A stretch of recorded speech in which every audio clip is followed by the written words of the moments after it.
नमस्कार,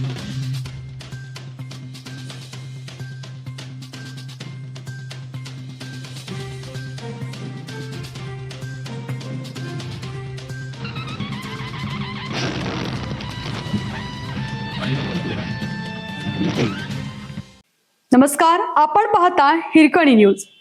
हिरकणी न्यूज प्रत्येक क्षण ताज्या घडामोडी आणि महत्त्वाच्या प्रत्येक बातमीसाठी नेहमीच. खेड पोलिसांची कारवाई. 30,000ची चोरीची केबल हस्तगत. सांगोला येथील आरोपीला अटक. तांबे व केबलचा मुद्देमाल जप्त. खेड पोलीस ठाणे गुन्हा रजिस्टर नंबर 74/2026 भारतीय न्याय संहिता कलम 303(2) अन्वये दिनांक 28 मार्च 2026 रोजी गुन्हा दाखल करण्यात आला होता. सदर गुन्ह्यामध्ये अंदाजे 30,000 रुपये किमतीची केबल चोरीस गेली होती. या गुन्ह्याचा तपास करत असताना खेड पोलिसांनी तांत्रिक बाबी तसेच गोपनीय माहितीच्या आधारे आरोपीचा शोध घेतला.